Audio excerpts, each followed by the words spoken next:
King Charles, huh? Seems like he's got a lot on his plate these days. Yeah, no kidding. Between those Commonwealth meetings and, well, all those demands for historical reckoning, things are definitely heating up for the new king. Really? There's that big Commonwealth gathering coming up, and word on the street is that 15 Caribbean nations are gearing up to put a hefty price tag on the table.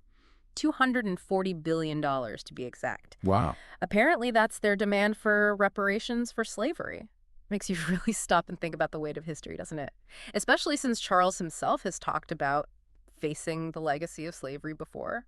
It's interesting, isn't it? I mean, it can't be a coincidence that this demand surfaces just as Charles is about to take the helm of the Commonwealth for the first time. For those who might not be familiar with it, the Commonwealth, it's a group of 56 nations, many of which, well, they have these deep-rooted ties to the British Empire, going all the way back to those colonial days.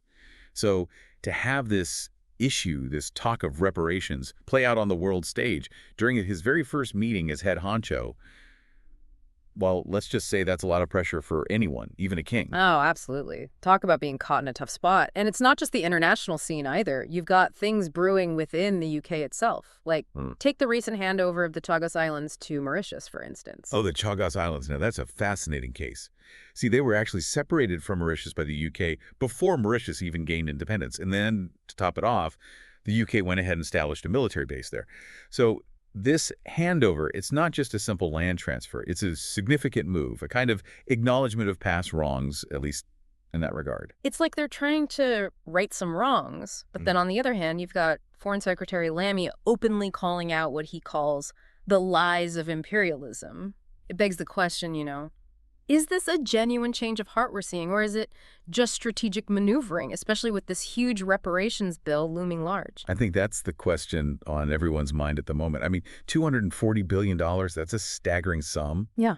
The mere fact that it's even being discussed so openly, so publicly, suggests there might be a shift happening, Like maybe, just maybe, former colonial powers are starting to rethink how they deal with their past. Wow. It's definitely a situation to watch closely. Who knows?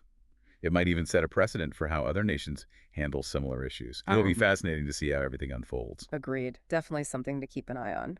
It's interesting, though, right? You've got Charles facing all of this reckoning with the past. And then you look back at his mother, Queen Elizabeth. I mean, she navigated some pretty choppy waters during her reign, too. She did. And it's like we're getting these really fascinating, these almost intimate glimpses into how she handled it all, Thanks to people like Samantha Cohen coming forward. Right. She was so close to the Queen, worked with her for almost 2 decades? Yeah, something like that. And, her account, what she's saying, it's really interesting, actually, because it kind of challenges, well, those sort of formal, those reserved perceptions people often had of the Queen. Oh, totally. Yeah. Like, who knew the Queen was such a speed demon behind the wheel, right? I mean, Cohen talks about her driving around Balmoral. Right. And she even calls her gutsy. Can you believe that? Hey, gutsy. It definitely doesn't exactly scream Queen of England, does it? Not really, no. It's like, I don't know, it humanizes her, you know? It shows this sense of adventure, a certain spirit that, well, maybe we didn't really associate with that very public persona, that image we all had of her. Right, right. But then, beyond even the driving, Cohen talks about how deeply important it was to the Queen, being a family woman, even amidst all the royal duties, all of that. And, that's actually something I find really interesting. I mean, that balance, between duty, responsibility, and then personal life. It's something we all grapple with, but on a whole other scale for someone like the Queen. Exactly. And think about it, right? The sheer weight of it all, those responsibilities, being a monarch, like literally on the world stage. And yet, family, she made that a priority, carving out that space for something resembling, I don't know, normalcy amidst these extraordinary circumstances. It's pretty remarkable when you think about it like that. It is. And you know what else strikes me? This whole thing about Cohen saying the Queen had no ego. I mean, can you imagine that today? It's almost like, I don't know, it's like a lost art or something. Seriously. Here we are, right? We're living in this age of celebrity and self-promotion. It's all over social media, this constant need for validation, for attention. And then you have this figure, someone who, let's face it, she held a pretty global stature, and yet, by all accounts, she was grounded. No need for constant affirmation. Makes you wonder if that kind of humility, if it's even possible these days, In a world that thrives on, on people promoting themselves, putting themselves out there, Definitely food for thought. Speaking of, well, navigating that whole world of public scrutiny, public image, we should probably touch on those reports about Meghan Markle, Yeah. about her experiences, with bullying and all that. Right, right.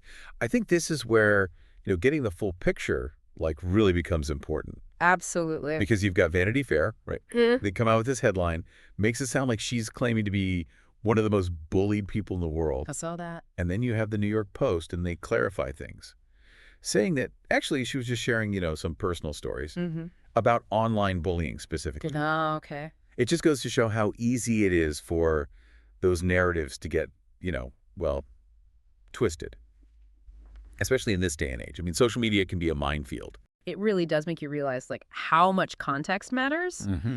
But regardless, it's a good reminder that, well, everyone, even those folks who seem to have it all, they deal with these issues. Bullying, online harassment, it's a real problem. For sure. But, on a more positive note, I do think it's great that Meghan and Harry are channeling their energy, putting their support behind that digital wellness program.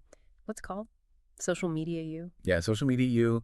I think it's a really timely initiative, with that focus on teaching young people, giving them the tools to use social media responsibly, safely too. Right, because let's face it, it's not going away. Exactly. Wow. We're more and more reliant on this digital connection, this online world.